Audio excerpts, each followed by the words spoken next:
ডিভোর্সের আগে শ্বশুর বাড়ি জেলখানা মনে হতো, ডিভোর্সের পরে এখন নিজের বাড়ি দোজখের মতো লাগছে। কথাগুলো বলতে গিয়ে কেঁদে ফেলেন নাম প্রকাশে অনিচ্ছুক এক ডিভোর্সি নারী। তার মতে পরিস্থিতি যেমনই হোক, ডিভোর্স কখনো সুখ দেয় না, কমপক্ষে কোনো মেয়ে সুখী হতে পারে না। চলুন জেনে আসি এক ডিভোর্সি নারীর বাস্তব জীবনী। সেই নারীর ভাষায় জানি না আমি কেন লিখছি, হয়তো এজন্য কারণ আমি চাই আর কেউ আমার মতো ভুল না করুক, হয়তো এজন্য কারণ আমি চাই ঠুনকো কারণে সংসারগুলো ভেঙে না পড়ুক। তিনি বলেন, আমি ১৯ বছর বয়সী একজন নারী, আমাদের বিয়ে হয়েছিল আমার পছন্দে, সংসারও টিকেছিল ১.৫ বছর, আমাদের একটা ছেলেও আছে, ওর বয়স এখন ১ বছর। আমার স্বামীর স্বভাব চরিত্র সবই বেশ ভালোই ছিল, শুধু একটু জেদি, অবশ্য তাও সব সময় না, মাঝে মধ্যে। মানুষ ভাবে ওর বদ জেদের জন্যই বুঝি আজ এই অবস্থা, কিন্তু আমি জানি আমাদের সমস্যার শুরুটা ওর দিক থেকে হয়নি। সব সংসারই তো টুকটাক কিছু সমস্যা থাকে, ওরকম আমাদের মধ্যেও মাঝে সাঝে ঝগড়াঝাটি হতো, কিন্তু ঝগড়া বাঁধলেই আমি তল্পি তল্পা গুছিয়ে বাপের বাড়ির দিকে হাঁটা দিতাম। বাপের বাড়িতে বোনরাও আসতো আর ভাইরা তো ছিলই, ওদের কাছে কেঁদে কেটে সব বলতাম। তখন সবাই ওকে ফোন করে কথা শোনাতো, আমার ছোট বোন তো রীতিমতো অপমান করত। কত বড় সাহস আমার সাথে লাগতে আসে, আমাকে নিজের মতো চালাতে চায়। আমার মধ্যে কেমন একটা জেদ কাজ করত। ওর কাছে ছোট হব, ওর কাছে নিজের ভুল স্বীকার করব, মাপ চাইব, এটা ভাবতেই পারতাম না।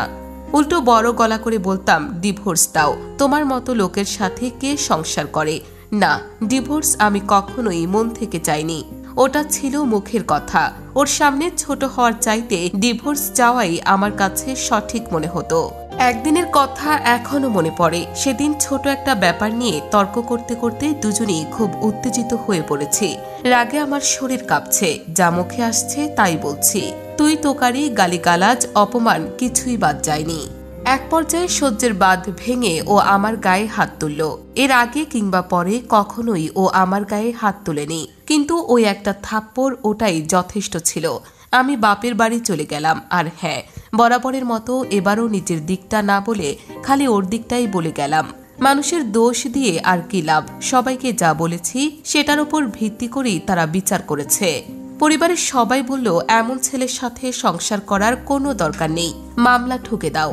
আমি সবার পরামর্শে মামলা করলাম, ওর নামে নারী নির্যাতনের কেস করা হলো। খুব দ্রুতই ওকে পুলিশ ধরে নিয়ে গেল। ওর পরিবার থেকে মুরব্বীরা এসে বারবার অনুরোধ করলো আমি যেন এই কেস তুলে নেই। ভেতরে ভেতরে আমিও চিন্তা করতাম, আচ্ছা আমার স্বামী কি আসলেই জালেম? ওকে কোনোদিন নিজ থেকে আমার গায়ে হাত তুলেছে? আমি যদি ওকে এত কথা না শোনাতাম, তাহলে কি ও আমার গায়ে সেদিন হাত তুলত? আমার বাবা মা আমাকে বুঝিয়েছিল, আমি যদি এত কিছুর পর ফিরে যাই তাহলে ও ভাববে আমি বুঝি অসহায়, আমাকে আরও পেয়ে বসবে, আমার উপর ইচ্ছা মতো ছড়ি ঘুরাবে। একবার গায়ে হাত তুলেছে মানে বারবার একই কাজ করবে, কাজেই নিজে থেকে ফিরে যাওয়ার তো প্রশ্নই আসে না।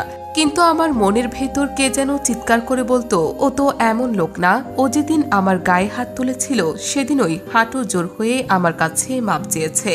এসব ভেবে ভেবে আমি মামলা তুলে নিলাম, তবে ওর কাছে ফেরত গেলাম না। কিছুদিন পর দুই পরিবার থেকে বিচার সালিশ হলো, সবার কাছে ও দোষী প্রমাণিত হলো। সবাই ওকে নানা কথা বোঝালো, উপদেশ দিল। তারপর আবার সংসার শুরু করলাম। এর পরের কয়েক মাস ভালোই চলছিল, কিন্তু হুট করে আবার কি একটা নিয়ে আমাদের ঝগড়া বেঁধে গেল। ব্যাস, কাপড় চোপড় গুছিয়ে আবার আমি বাপের বাড়ি গিয়ে উঠলাম। এর মধ্যে শুনলাম ও নাকি খুব অসুস্থ। আমি বাসায় ফিরতে চাইলে আমার পরিবার বলল, এভাবে একটা ঝগড়ার পর একা একা ফিরলে সেটা ভালো দেখায় না। আর আমার বোনদের কথা ছিল, ওসব অসুস্থ টসুস্থ কিছুই না, সব বাহানা। আমরা চাচ্ছিলাম ওই পক্ষ থেকে কিছু আত্মীয় স্বজন এসে ওর ভুল স্বীকার করে আমাকে হাতে পায়ে ধরে নিয়ে যাক, কিন্তু এবার কেউই আসলো না। এর কিছুদিন পর ও আমাকে ডিভোর্স লেটার পাঠিয়ে দিল। ডিভোর্স লেটার দেখে পরিবার সবাই ক্ষেপে গেল। কত বড় সাহস, মেয়েকে এত কষ্টে রেখেছে তার উপর ডিভোর্স লেটার পাঠায়। সবার কথায় আমার কাছেও মনে হলো, ঠিকই তো, কত বড় সাহস, আমাকে ডিভোর্স দিতে চায়। ওর সব ভুলগুলো চোখের ওপর ভাসতে লাগলো। মা বাবা মনে করিয়ে দিল, ও হলো সেই ছেলে যে কিনা আমার গায়েও হাত তুলেছে। প্রতিশোধের আগুনে জ্বলতে জ্বলতে আমিও ঠিক করলাম এবার ডিভোর্সই দেব। কে চায় এমন ফালতু লোকের সংসার করতে? কোর্টে গিয়েও ওকে হেনস্থা করার চেষ্টা করলাম। আমার মাসিক খরচ বাড়িয়ে একটা আকাশ ছোঁয়া অঙ্ক দাবি করলাম। আমি চাচ্ছিলাম ওর যেন দেয়ালে পিঠ ঠেকে যায়, যেন নিজে থেকে আমার কাছে এসে আবার সংসার করতে চায়। আসলে ডিভোর্স হোক আমি কখনোই চাইনি, কিন্তু জিদ আমাকে খেয়ে নিচ্ছিল। আগ বাড়িয়ে ওকে ডিভোর্স তুলে নিতে বলা আমার পক্ষে অসম্ভব। ওর কাছে ছোট হওয়া আমি মানতেই পারি না, কিন্তু আশ্চর্যের ব্যাপার ও আমার আকাশ ছোঁয়ার সমস্ত দাবি মেনে নিল। আমাদের ছেলেকে আমি পেয়ে গেলাম, ভরণ পোষণ, মাসিক খরচ, ওর সম্পত্তি সব। বিনিময়ে ও পেল শুধুই ডিভোর্স। আমাদের ডিভোর্স হয়েছে আজ 3.5 বছর। ও আবারও বিয়ে করেছে, সুখী আছে বোঝা যায়। আসলে ওর মতো নির্ঝঞ্ঝা স্বামীকে নিয়ে মেয়েরা হয়তো সুখী থাকবে। এখন আমার নিজের কথা ভেবে আফসোস হয়। মানুষের মুখের কথা কখনো কখনো ছুরির চেয়েও ধারালো হতে পারে। ও আমাকে একবার থাপ্পড় মেরেছিল ঠিকই, কিন্তু আমি কথার তীরে ওকে ছিন্ন বিচ্ছিন্ন করে ফেলতাম। শারীরিক নির্যাতন করিনি সত্যি, কিন্তু মানসিকভাবে কষ্ট দিতাম। এসব কথা আমার মা বাবাকে কখনোই বলা হয়নি। নিজের দোষের কথা মানুষ কতটাই বা বলে।